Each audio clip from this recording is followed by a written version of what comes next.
governance, the design of the Christian Church Disciples of Christ. We're going to talk about GA 2343. It was adopted at the 2023 Louisville Assembly, and we're going to talk about sort of what's in it and what's not in it.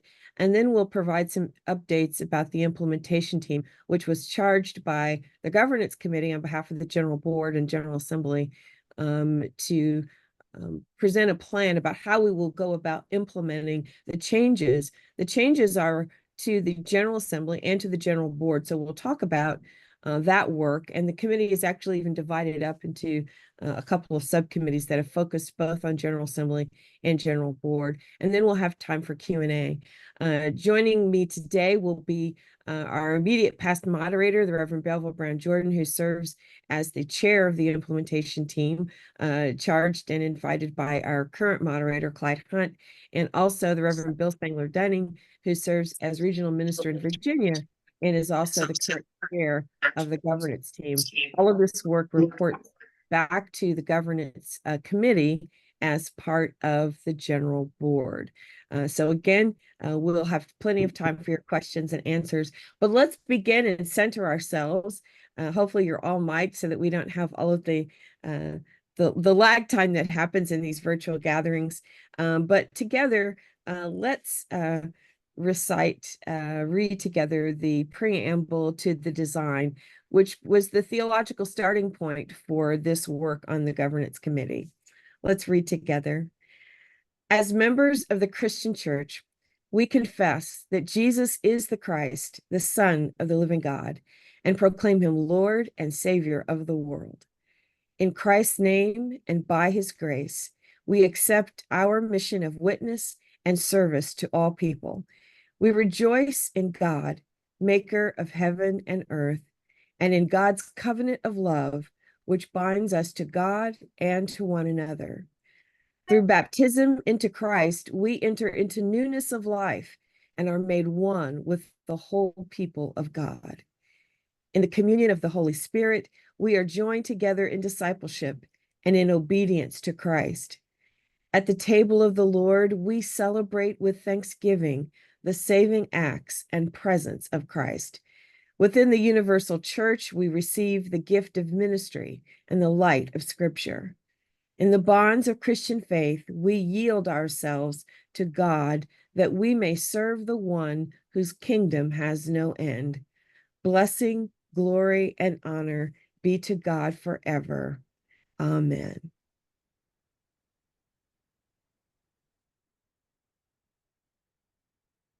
Good morning, church. My name is Bill Spangler Dunning, serve as the chair of governance as well as the regional minister for Virginia. I want to take a little bit of time as governance chair to just to sort of go over the foundation pieces here of GA 2343 and also why we brought it, why the governance committee brought it before the assembly.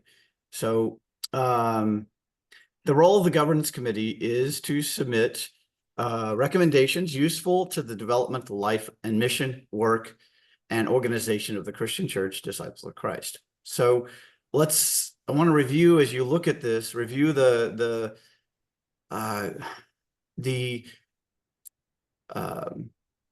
covenantal hopes that led the governance committee to construct GA 2343, the amendments to the design of the Christian Church Disciples of Christ. What I want to share is that we discerned a need to re-examine God's covenant with us and our covenant with one another. As we face these unprecedented changes, we all have been experiencing in the life of the church, life of the world. And we identified in our core work together as making, equipping, and coordinating spiritual gifts, talents, resources to be good stewards across the whole church. And I think this was really critical and is critical as we work together, is that we needed a more connected church to do the work that we were called to do together and to be the church that we say that we are. And I think that came across in the resolution, as you see before you, the parts of the resolution that there. But I wanted to highlight that kind of piece of 2343 and what's behind the work that we're doing. Can we go to the next slide?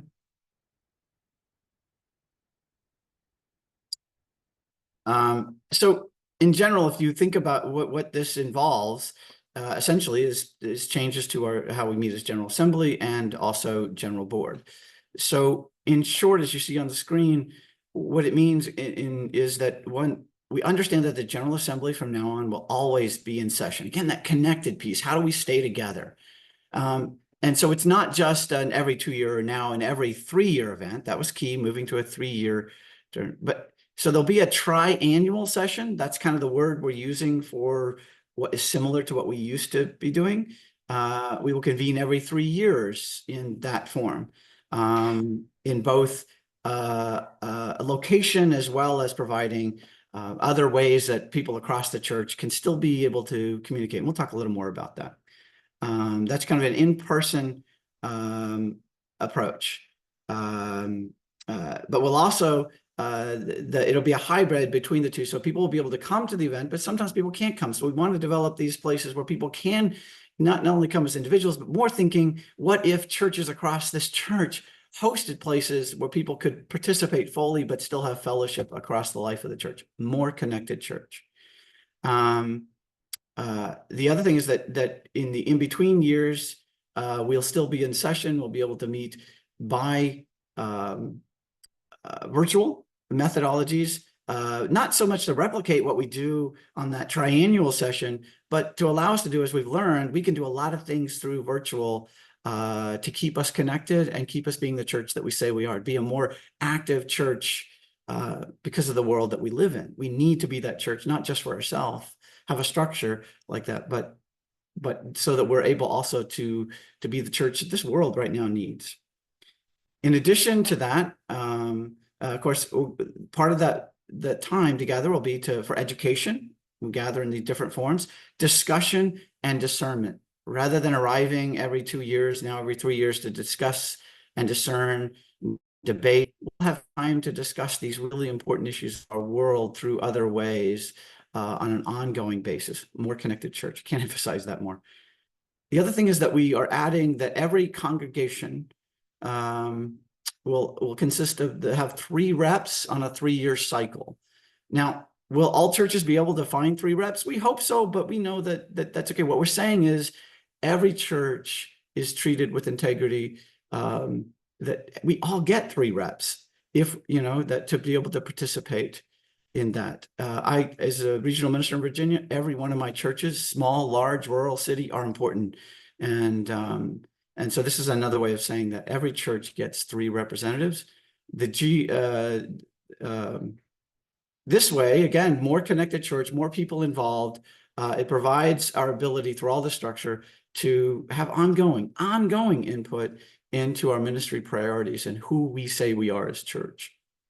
So that's kind of the General Assembly changes that are part of this. The General Board, moving to a General Board that will function as a working board. Many churches are aware of trying to move to this rather than just a report hearing board.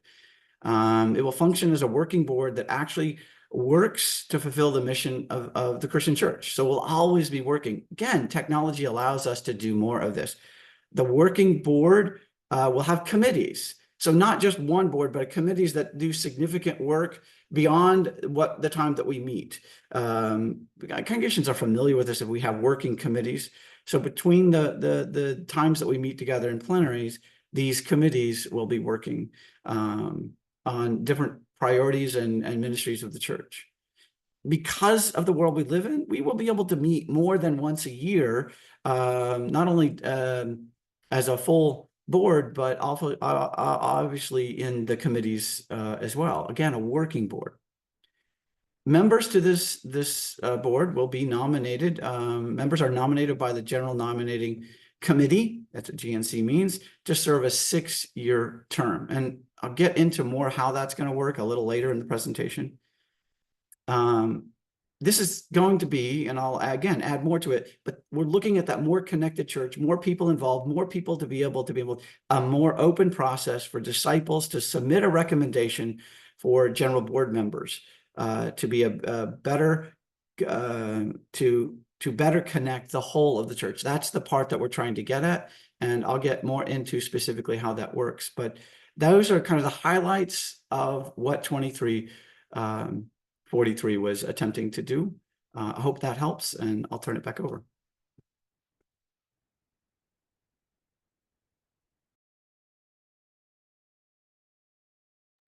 Good morning, friends. This is Belva Brown Jordan, dialing in from the very warm West Coast.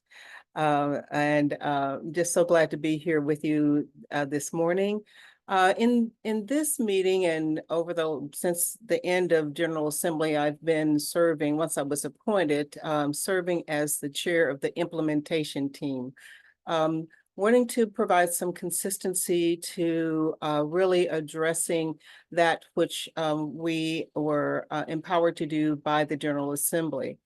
The implementation team was appointed and approved by the administrative committee. And as you can see from the list that's on your screen, they come from different expressions of the church, from different geographic areas, and bring together a wide range of spiritual gifts to the work that we do together.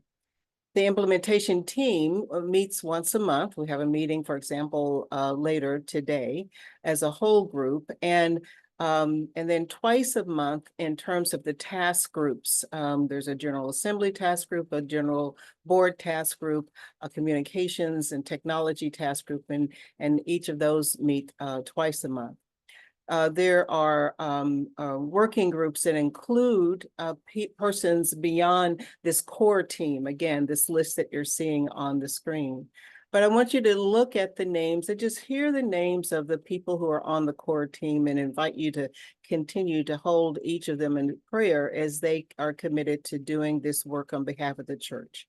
Hyatt Allen, Oscar Banks, Jeff Champeau, Bill Spangler Dunning, Yvonne Gilmore, Cindy Kim Hanks, Clyde Hunt, Eli Roland, Belva Brown Jordan, Terry Hord Owens, Evangelina Perez, Tamara Rotenberg, Allison Ruari, Diane Watkins, Crystal Williams, and Angelique Jordan Bird.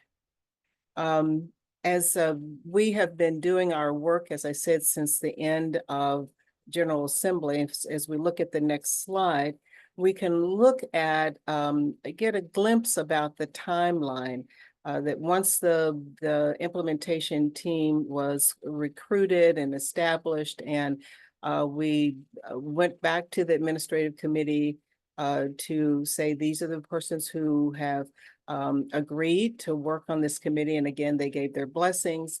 In November, you can see we hosted listening sessions and conversations with church leaders from different factions across the church, including the College of Regional Ministers, the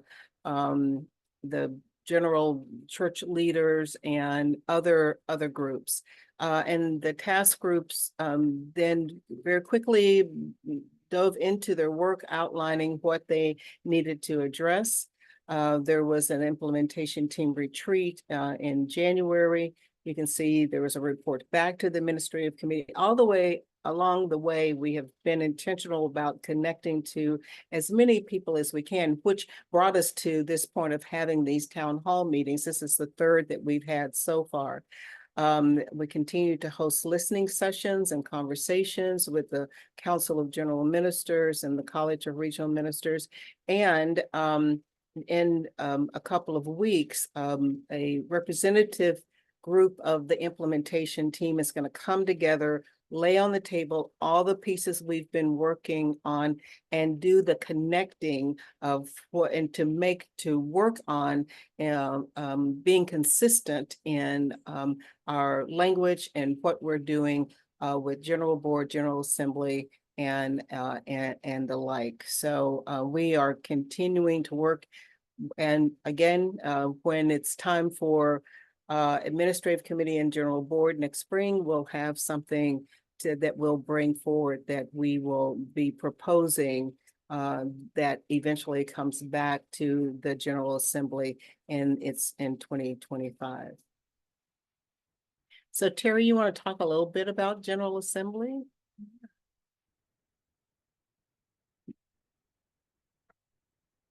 I'm muted. There we go. It's important to remember that we actually are the General Assembly. The General Assembly is not just an event.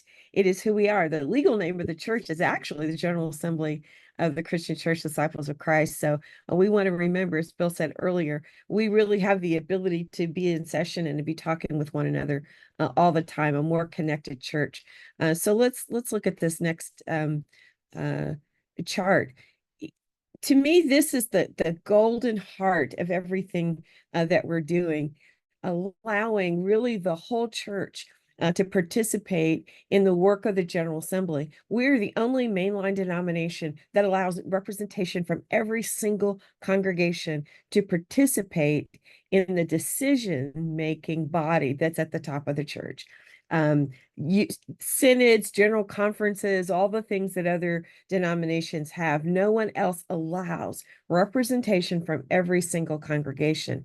And so all disciples, not just the voting representatives, voting delegates, will be able to participate in the General Assembly. And we've created this lovely, I love this chart because it shows all the different ways, the different modes in which that can happen. Let's start with the annual sessions, which will happen in between the in-person triennial session. It won't be on person, but you might be able to participate in a local communal gathering that's happening in a congregation or some other central place. We gather for regional assemblies and other kinds of conferences. Imagine sitting together with your friends in your sanctuary. There's a hookup to this wider meeting. You see it on the screen. There's a mic. You can go and ask a question, raise a voice, and you have the ability electronically to vote if that's what's on the agenda. Individually, you'll still be able to connect from your home or your personal device, but we want to be sure that you recognize that we're not talking about a gathering where everybody is on a Zoom screen. With thousands and thousands of people. We hope that most of the connection will happen through these individual or these local assembled gatherings. And then every 3 years, people will be able to be in person on their digital devices and also perhaps in small group gatherings, remote sites that are connected to the wider church. I believe this is going to create a groundswell of volunteerism, people who have the technical chops to help their local community to connect into the wider gathering, being able to vote, but most importantly, being able to discuss. So even if you're not the voting delegate from your congregation, you'll be able to hear everything that's going on. You'll be able to participate in the education and the discussion on different issues, and you'll still be able to vote. Right now, the only people that can be at the in-person event are the people who can afford to be there. More and more churches are not able even to fully afford to send their delegates, even if they're able to send their pastor. Clergy will still have votes in addition to all of our voting congregational delegates. But think about these different modes of participation. If you're not present at the large event every 3 years and in our annual sessions, imagine participating in this in small communities. That helps to take care of those who are technically challenged or don't have the equipment. You'll be with a community, listening, sharing, and learning. And we've already heard talk about regions already thinking about this as a way to improve the participation, increase the participation at regional assembly gatherings. So let's go to the next slide. One of the big questions that we got was, oh my goodness, what do these delegates do? They're going to be serving for 3 years. One of the important things, and recognize this is not going to be you traveling every week or traveling every month. The annual sessions are not intended to be a week out of your life. The annual sessions may take place in one day here, one day there. We're not trying to replicate also the online event is not trying to replicate that 5-day in-person event. And really, I think we'll see, especially at the beginning, more time spent in education about what's this new world, what's this new culture that we're building, and how do we do it better together. But we want to connect local congregations with the general church and these delegates, because you'll be able to be more fully engaged through the virtual modes. You'll be able to share more information with your local church and know more about what's happening across the life of the church, helping your congregation understand what kind of issues and topics are being discussed and discerned by the General Assembly and the General Board. And also the other way, informing the General Board and the General Assembly about topics that are of importance to you and your local community and your local congregation. Finding different ways that we can create learning opportunities within our congregations and even within our regions. These words of listen, learn, discern, decide, and then finally act. But we've got to learn how to listen and learn together about the different issues that face our communities.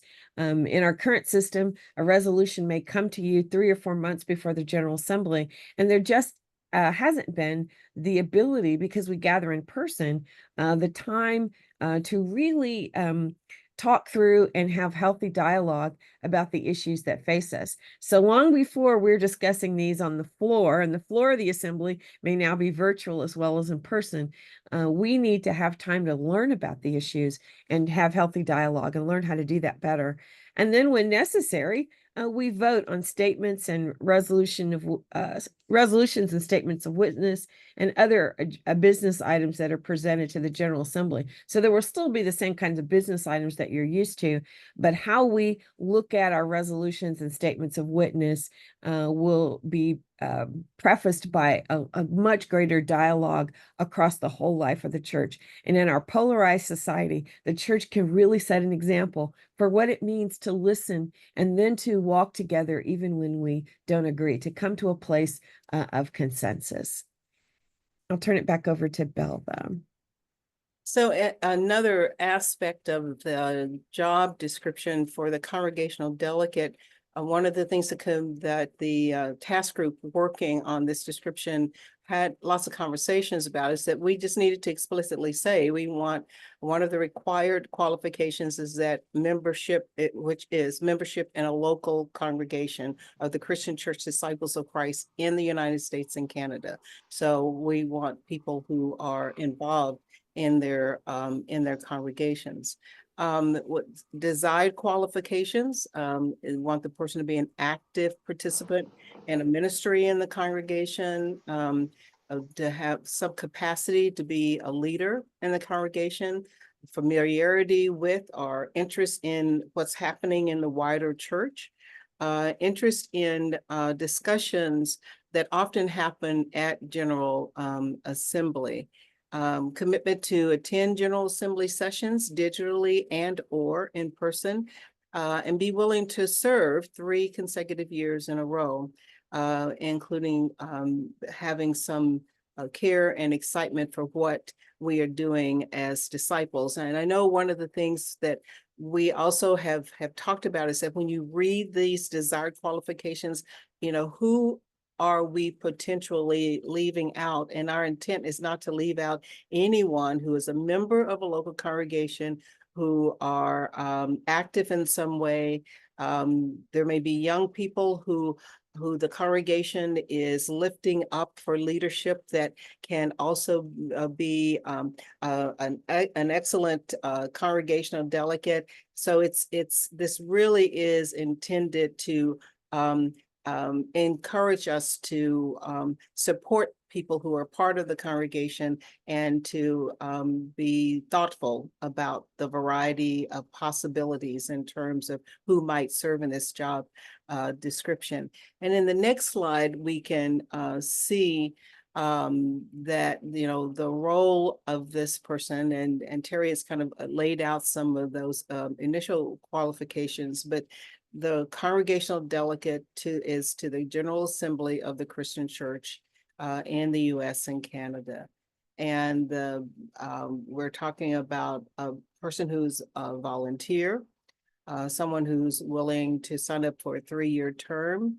How much time commitment are we talking about? Approximately 3 hours per month average, with 60% of that time spent leading up to digital attending or debriefing meetings of the General Assembly. So approximately 6 to 8 weeks. So we're trying to anticipate some of the questions that might arise in terms of how we might think about the congregational delegate in their job descriptions. Bill, I think you're up next, or no, we go back to Terry to begin our conversation, I think. Oh, yeah, about, Yeah. I have got one more here about selection.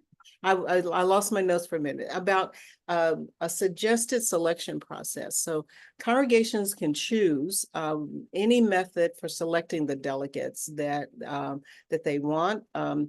Just here are just a few selections, election by the congregation using whatever your regular officer election process is. Congregations can nominate and elect one delegate each year alongside its full slate of officers. Appointment by congregational governing board, so someone could be appointed to serve in this role. With the governing board of the congregation could elect that delegate, or selection by a constituent groups, that the congregation could designate a delegate to be selected as a particular constituent group within the congregation's life, whether it's women or youth or men or outdoor ministry or whatever. So then these are just some suggestions, and we want this to be an organic process that fits easily with the way that others who give leadership in a congregation are selected. And so, but we thought to name a few possibilities about how one might be selected could be of help as we're thinking more and more about this new model. Now I think it's on to you, Terry, to talk about Yes. general board. Get us Yes, started. yes. Yeah. And for those congregational delegates, again, they're serving 3-year terms, and the vision is that they would likely be staggered so that everyone's not rolling over at the same time, and leaving it to you as a congregation to determine how you select those. As we move on to talk about the general board and the adopted changes and what we're talking about, just want to remind you that the work of the implementation team is to bring back the processes by which we will implement. The General Assembly has already voted. These changes are adopted. It's really important. This is not up in the air. The changes have been adopted, and the church has charged the implementation team to come back, and that will really come back in the form of those all important standing rules and special rules for the general board and the General Assembly, so that we have guidance as to how we do all of these things. The general board, as it always really has been, the design calls it a smaller deliberative body of the General Assembly. And those words have been really helpful, at least for me, and I share them a lot, to help us remember that the general board is not the primary decision-making body of the church. It works on behalf of the General Assembly, which is the primary decision-making body and which has representation from each and every congregation. There were some questions about, what about people who don't serve as local church pastors or serve in ministry in other ways? Even those people have some connection or membership to a local congregation. And so the congregation is really the foundational building block of our church. Many of us serve in ways other than serving as a local church pastor, but still it's the congregation. So the general board, that smaller deliberative body, will act on behalf of the General Assembly in making statements of witness, establishing mission priorities, acting on policies and procedures as necessary. That's the group that's responsible for the due diligence to maintain our 501c3 status, our group tax exemption status, and also recommending changes to the design and approving regional boundary changes. This is one of the changes that was made in 2343. Regions usually do a lot of due diligence when they decide to make regional boundary changes or even to create new regions out of existing ones. And because a lot of that work has already been done, and we do have sort of the local agency of our regions to make those decisions, it was decided that the General Board could approve those on behalf of the General Assembly. Stewardship will become a more core responsibility of the General Board, which would regularly evaluate and revise and improve our church-wide funding system, which we currently know as Disciples Mission Fund. For decades, that's almost been sort of the third rail of the church. Oh, don't touch Disciples Mission Fund. And instead of being concerned about how we allocate what is actually an ever decreasing pie, we're starting to think about through the current Mission Finance Committee, which will become the Finance Committee of the General Board. We've got to think about how we bake a whole new pie, a whole new set of resources that will fund the work of the church. So let's go on next to talk about who's actually going to be a part of the General Board. People said, "Oh, so what does the General Board actually do? Who's there? And what's the purpose of the General Board?" The General Board is a form of accountability for the whole church, again, acting on behalf of the whole General Assembly. It receives reports from regions and general ministries. General ministries report directly to the General Assembly. Interestingly enough, in our current design, the regions do not. And that will probably be a topic for ongoing discussion as we think about how do we do those reports. And given the technology that we have the opportunity to be a lot more creative and even spend more time than the 12 minutes at General Assembly that a general ministry receives now. So they'll receive reports, including financial reports. Every general ministry and region is responsible every year to submit its most recently audited financial statements. And that's the due diligence that the General Board has to ensure that we maintain our 501c3 status. The fiscal oversight of audits, making inquiries, budgetary procedures, stewardship of the church, including, as I said before, oversight of how we do work through our church-wide funding system and even fundraising. There is a difference between fundraising and stewardship, and our finance committee has in recent years taken a bolder step towards not only educating the church, but putting matters of discussion before the General Board about how we do this better. And of course, overall vision and direction in the life of the church, education, how we communicate about important issues, social witness, establishing, there will be a mission committee that will help us to establish priorities for the General Board. Many of these changes, in fact, have been recommended in the life of the church before, and we are excited that we are finally at a place where these changes were adopted and we can move forward. And of course, the General Board continues to be the place where governance happens, policy and operations, organizational changes, but the General Board will also be the one to approve the items that go before the General Assembly, and so set the agenda for the General Assembly and make recommendations for action. So that's what the General Board is intended to do. Again, it's a smaller, more deliberative body of the General Assembly, but it's also going to continually be in the loop with the General Assembly.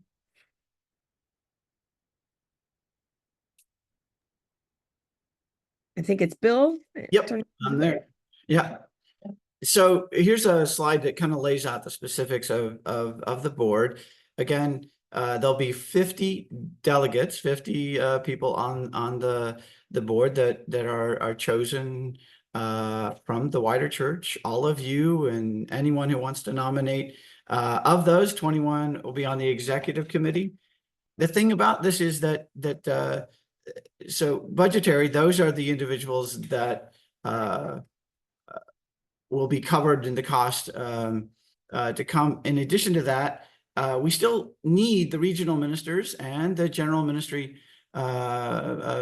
representatives to be here, interact in some way at the church, at the General Board. So they will be part of the process, but still working on that details, but we need to be part of that process. But in order to be good stewards, we will provide our representation. We will take care of that funding to have regional ministers and general ministers there. Each of the entities will take care of that cost. But the important is that we will be there, and likely this will develop that will, in some cases, it makes sense to be good stewards, as the regional ministers have done anyway, is to schedule our own additional meetings alongside the general board as part of that process. But basically, we're going to a smaller 50 delegate general board to go about that process. How do these people get chosen? I know that's a critical piece. Again, we want more connected, making sure that we are being a sense of wholeness in this process.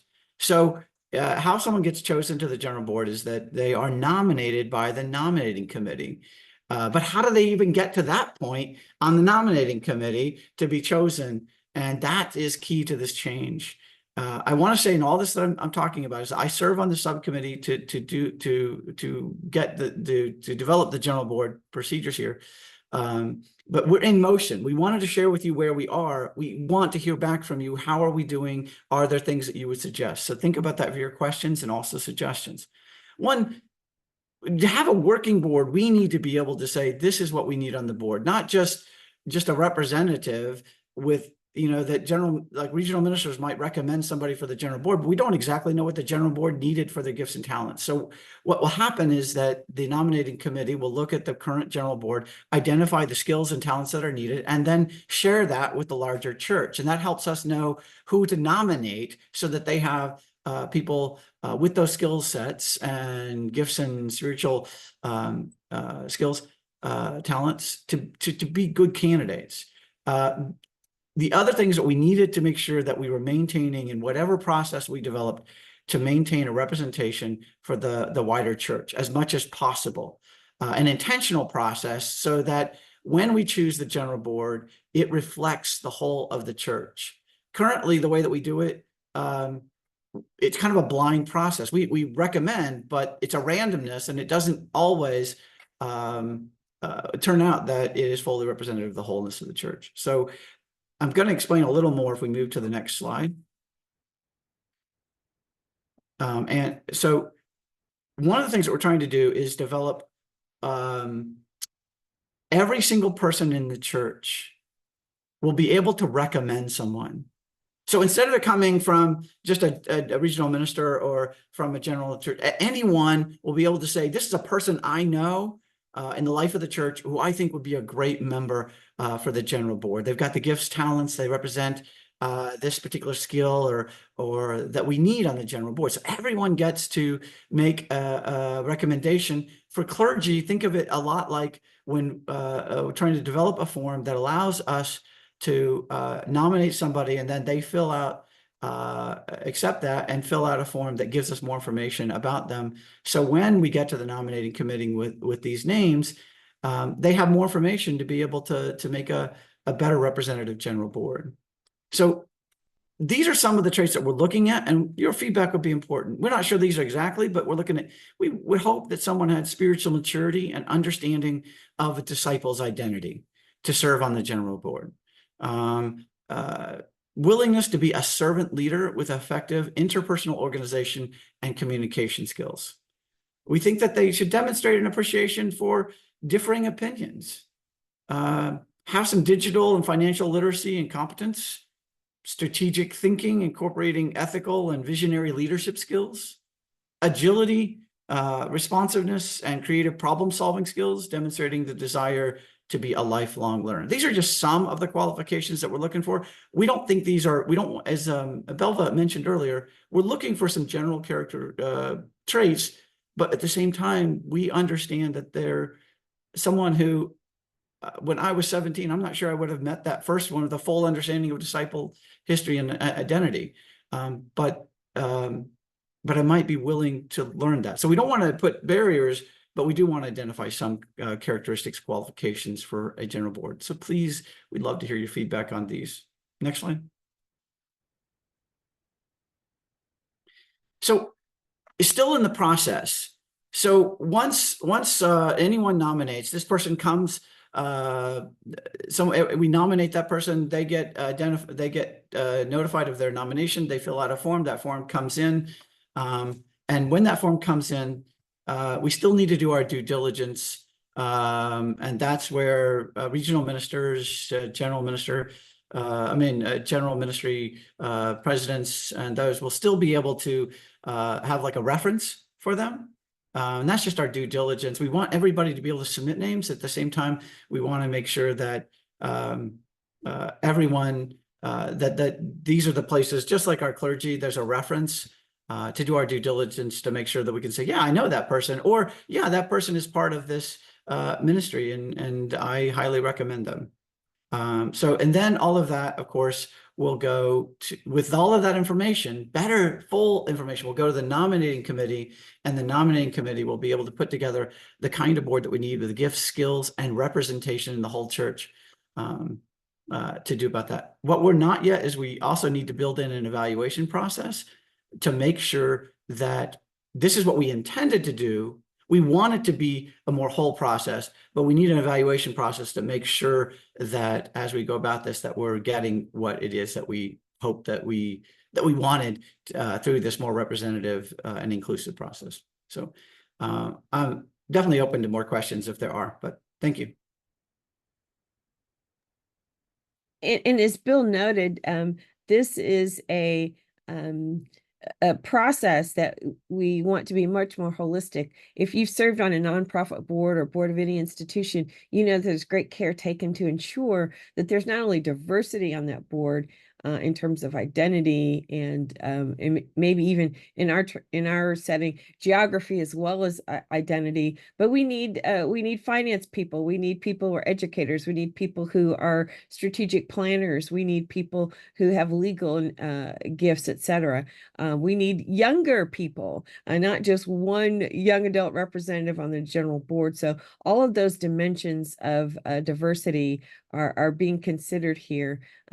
Interestingly enough, when each region sent a representative and each general board, each general ministry sent a representative, the resulting diversity is not what you think it might have been. We sort of got what we got, and without any ability to kind of curate those skills. So this will be a big change, and there'll still be the ability for anyone to nominate and for us to continue to ensure both the integrity and the quality of these candidates by vetting them with people who serve as regional ministers and general ministry leaders. So let's look at these assumptions for how people will participate. Regional ministers representing our 31 regions, they will pay for their own expenses, and they will have voice but no vote on the board. Those who lead general ministries, there are 13 of them as defined in the design. They will also pay their own expenses to attend general board when it meets in person. They will have voice but no vote. So regional ministers and heads of general ministries do not have a vote on the general board.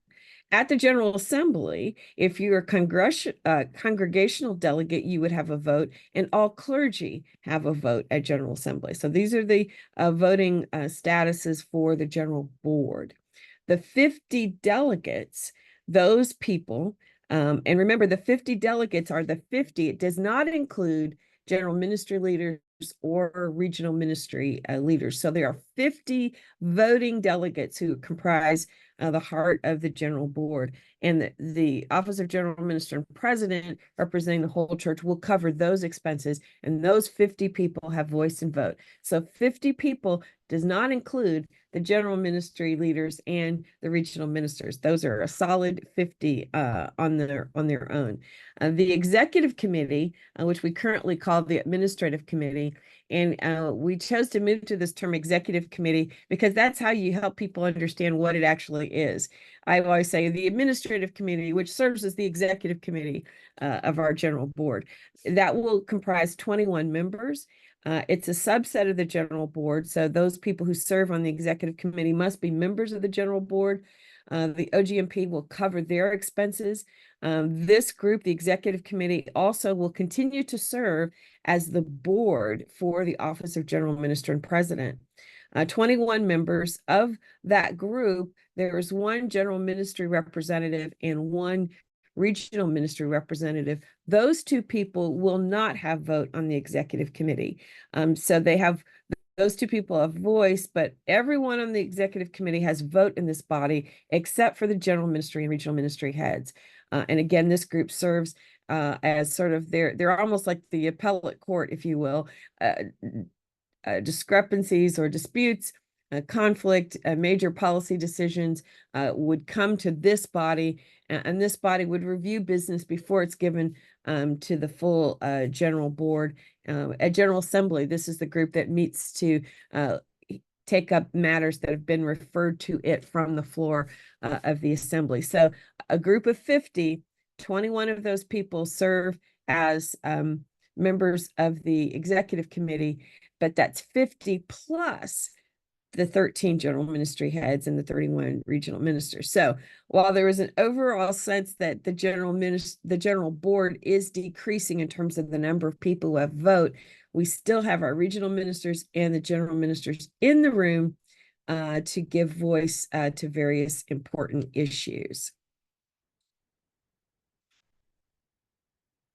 And so that executive committee, 9 voting members from the general board, 9 members who are ex officio, and some of these folks have, as I said before, 2 regional ministers, I misspoke, 2 regional ministers and 2 general ministry leaders who have no vote. The 5 ex officio, and ex officio simply means you're there by virtue of your role, by virtue of your office. Ex officio does not mean that you have vote or no vote. The institution can decide whether or not those people do have vote. The members of the moderator team, the moderator-elect, first and second vice moderators, plus the general minister and president. Those 5 people all have vote on the executive committee. And then we have 3 members with no vote, the secretary and treasurer, who are designated by the general board and are members of staff, and then our parliamentarian. Those folks are members of the executive committee and are present when it conducts its business, but they have no vote. So maybe you've learned something today. The ex officio does not mean you don't have vote. It simply means you're there by virtue of your voice, and the organization determines whether or not a person who is ex officio has vote or not. And in this case, on the executive committee, those regional ministers and general ministry leaders do not have vote on the executive committee, and they do not have vote on the general board. That is actually the same as it was under our previous system. I know we've got a lot of questions. We're willing to stay a few minutes longer. Hopefully, as we've gone through the presentation, some of your questions have been answered. So it's now time, and Yvonne is going to help us kind of curate what some of these questions are. And then we've got a quick video that we want to show. And I know we've been trying to give you updates as we go through about what's happening. So Yvonne, I'll turn it over to you, and we can decide how we want to handle that video. Absolutely. So the first question, I assume staggering a church's delegates is ideal. Is it ideal to stagger so that one term ending each year? Or are there term limits for congregational delegates? In the present discussions, I don't think we've discussed term limits for delegates, and I think that would be up to each congregation to determine how you want your representation. I think that's probably outside the bounds of our process at this point, and it would be really important for a congregation to make those decisions. Thank you. And that was from Paul Koch. Nancy Briggs says, I love this emerging model. One concern I have, along with other chaplains at our Disciples Colleges, is finding creative ways to engage with youth, encouraging them to consider Disciples Colleges. Mm-hmm. You know, I think one of the important aspects of this annual virtual gathering is that we're going to have more time and opportunity for our general ministries, our regions, our higher education institutions, really to even be in front of the General Assembly and to raise those issues as priorities for the General Board, and then to support the work of Helm, to learn more about what's happening with all of our institutions. So I think this creates a different kind of platform for any of our organizations to talk to these deliberating bodies and helped establish programs and collaborations to do just that, to increase the visibility of our colleges, universities, and even our theological institutions. So I think there's more opportunity to collaborate and have a platform with the General Assembly to make some of that happen. Tricia Deal asked if we'll be sharing the slides, and I'll note, as I did in the chat, that we will be sharing the recording with everyone. Doug Pfeiffer asked, how will the annual assemblies be presented or led?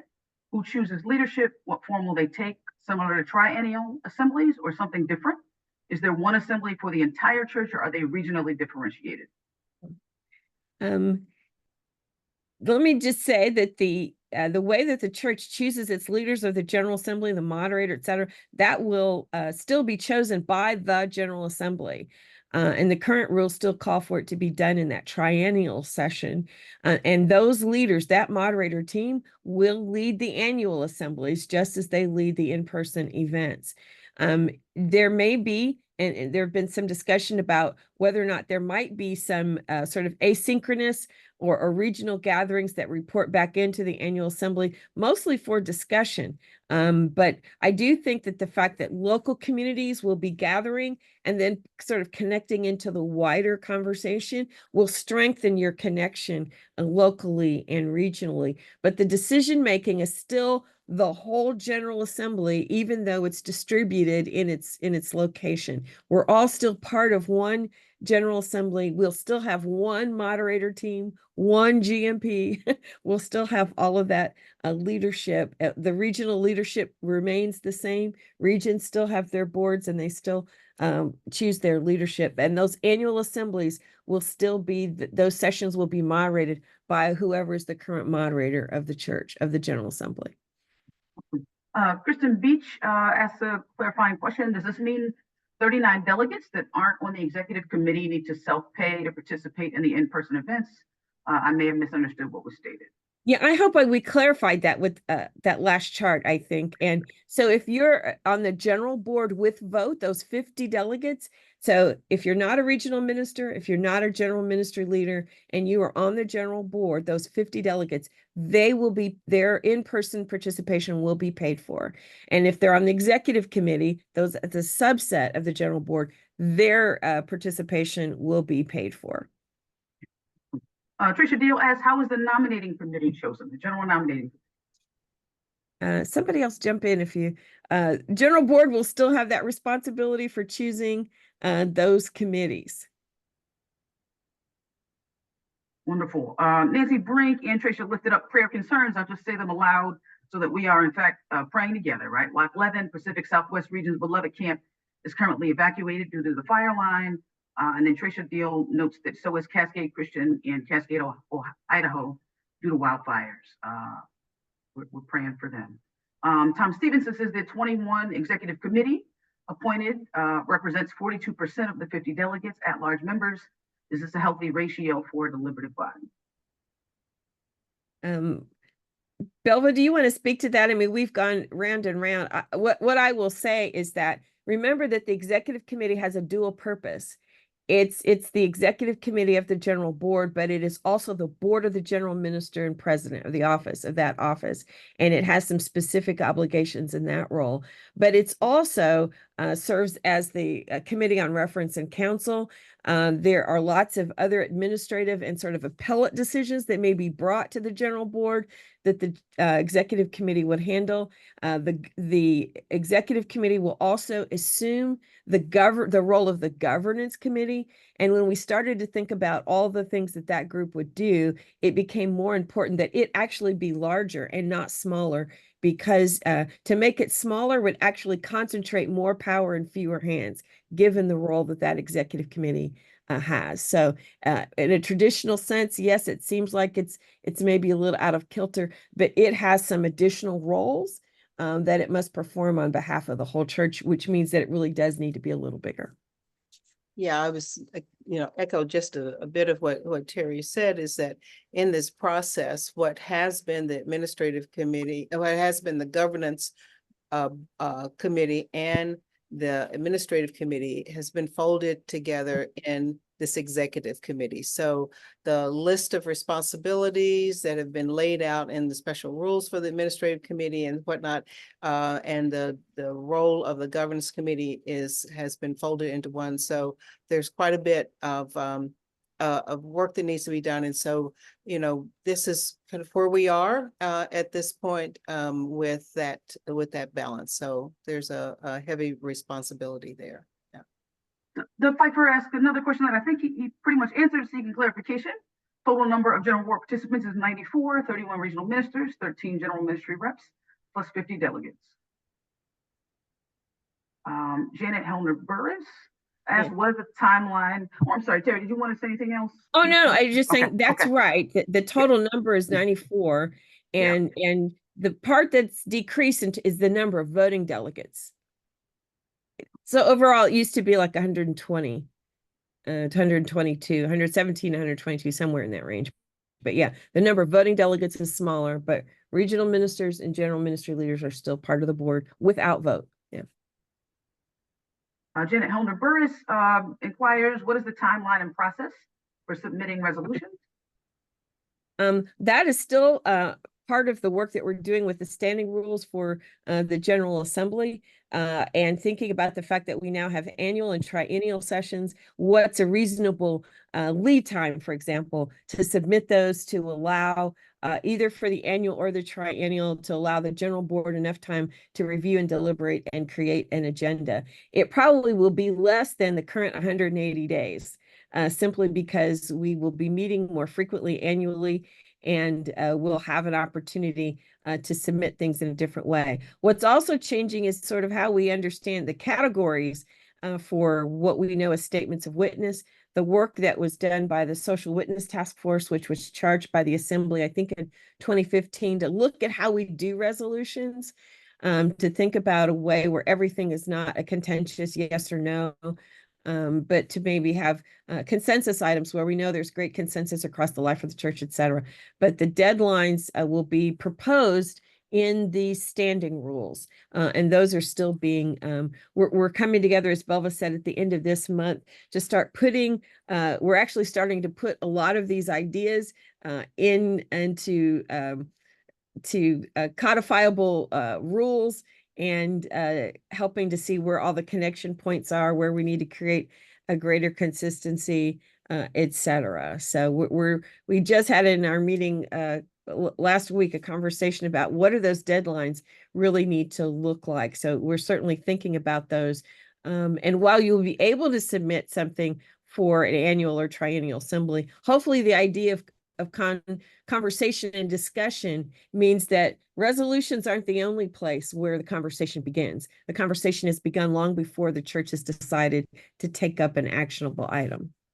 And I'd like to add to that, this whole process of codifying these changes, these proposed changes, is that, again, it's not just the core implementation group, that list of people you saw on the slide who are working on this, but they're doing work. And then there are like people who are all presently on the administrative committee looking through those administrative rules. There are people who then are parliamentarian. Bill Bailey is vetting what we've done and sending it back. And so there's a lot of work being done in that whole codification process. And I think it's important to also keep in mind that the work that the implementation team is doing now is going to come to a point where there are recommendations and resolutions that will go to the General Assembly in 2025. If you remember from 2023, it says these changes that we voted on and accepted would go in to be implemented after the 2025 General Assembly. And the implementation team has been talking about how do we both enact, move forward after 2025 General Assembly, and how do we do this in a way that brings people along to also wrap their heads and their hearts around the process and the changes that are being made. So we've also been talking about what's going to happen in 2026. What's going to happen in 2027? What's going to happen in 2028? We have some proposals about what will happen all along the way. So this is not, the conversation is such that it is a conversation, and it is moving in a way in which we know we've been working on it intensely for the last, year or so, but that it'll take time to bring us all on board with what's happening. And it's an ongoing process. We're, always looking at how these things come together. Yvonne, I don't know if there are more questions. I know we're a little after. No, there were words of gratitude, and our former GMP Chairman Watkins lifted up congratulations to Dr. Terry and the whole team on the very fine process. And there is a place people can send additional questions if they have it. You want They to? are to OGMP at disciples.org or Covenant Project at disciples.org. Absolutely send additional questions. There'll be 3 more town halls announced soon. And those will go beyond the information that you've received. So the next phase, we're going to keep this going. So stay tuned. I think we do have time, GMP, if you think it's okay to share the video sure. that also summarizes everything they've just heard. Yeah. Yeah.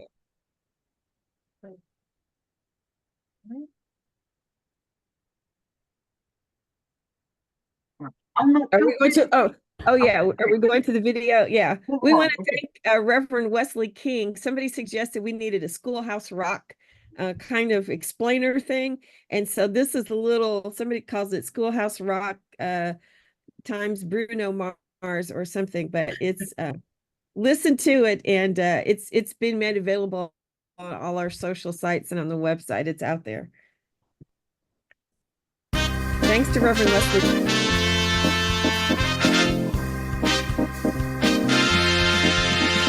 Y'all gather round and hear the news. I said change is here, you better tie your shoes. General Assembly's got a brand new beat. Every 3 years we're gonna meet and greet. Every 3 years we're gonna meet and greet. Every 3 years we're gonna meet and greet. Every 3 years we're gonna meet and greet. Every 3 years. With the disciples of Christ, with the vision so bright, adapting our ways to lead with insight. From data to decisions and faith, we unite with the disciples of Christ, shining God's light.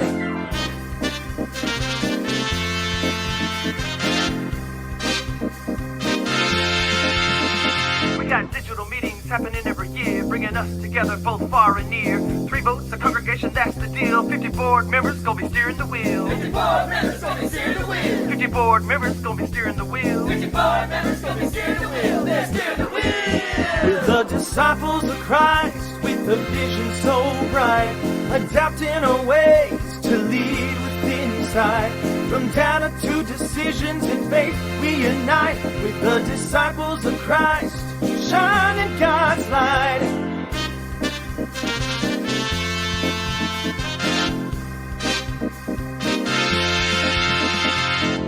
All right, we've come to the bridge, and I want you to sing it with me. I'll do it first. It goes like this.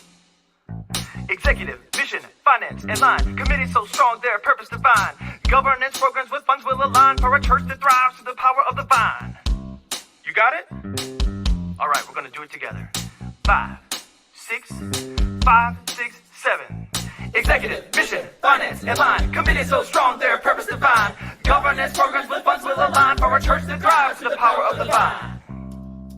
With the disciples of Christ, with the vision so bright, adapting our ways to lead with insight.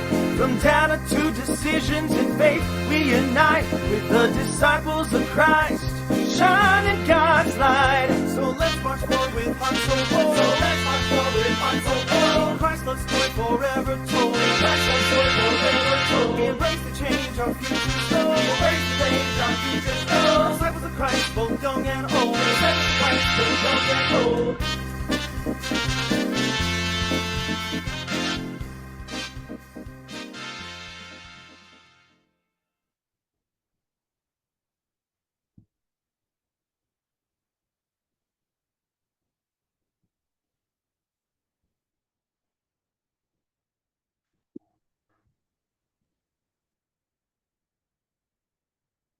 Well, there you have it.